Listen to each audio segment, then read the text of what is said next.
The Illusionists, 1903. Illusionists, 1903.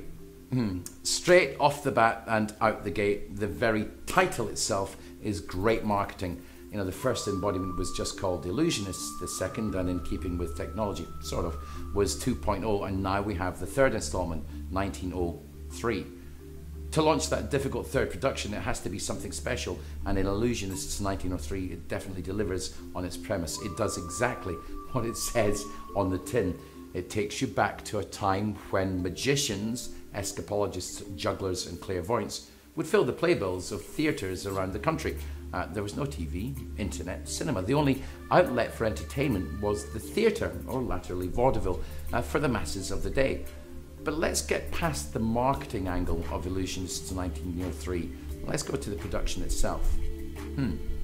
All the performances and magic shared by all the performers takes you back to 1903, or a time near that. You're immediately immersed in a bygone era, from the set design to music to costuming to scripting and blocking. Illusionists 1903 is a gorgeous, opulent and wonderful show. The production of all the performers and the beginning was, for me, breathtaking, and so in keeping with the Illusionists framework.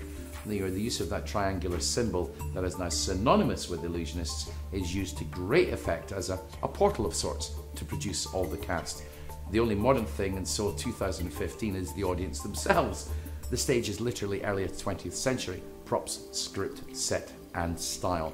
Hanging from the ceiling is an age-old oval picture frame. That's in fact a screen that allows close-up sections and certain other sections of the show itself to be viewed. You can guess. Yeah, you've guessed it. Close up. They could have put a simple screen up, but everything alludes to the show being set in 1903. I know you've never had a screen dangling from the Proscenium Arch in 1903, so certain theatrical license is expected, okay? But even the camera that was used on stage was modified to look like an oldie, worldy two-can film camera. You know the type, like Mickey Mouse with two black discs, just like Mickey Mouse's ears.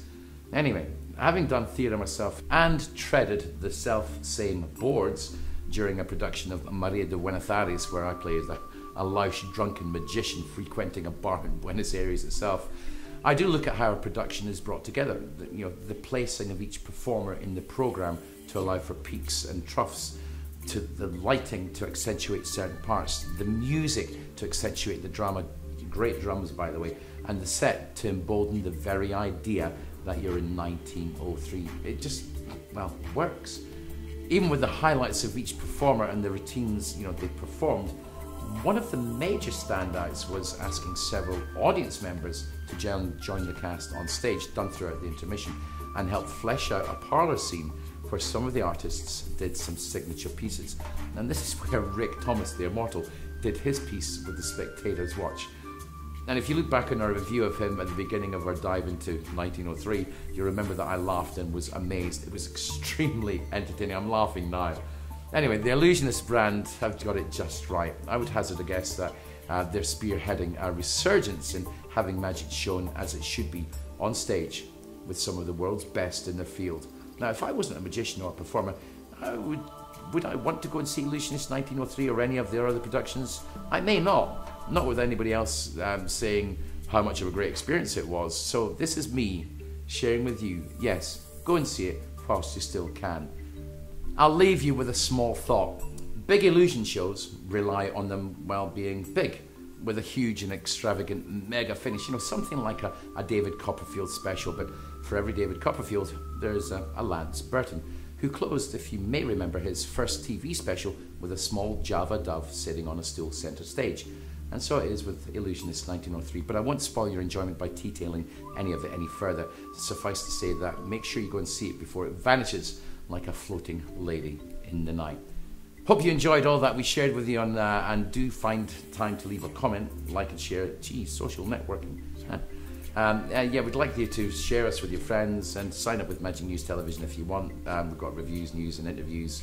It's totally free of charge. There's never anything to buy because we've not got anything to sell, right?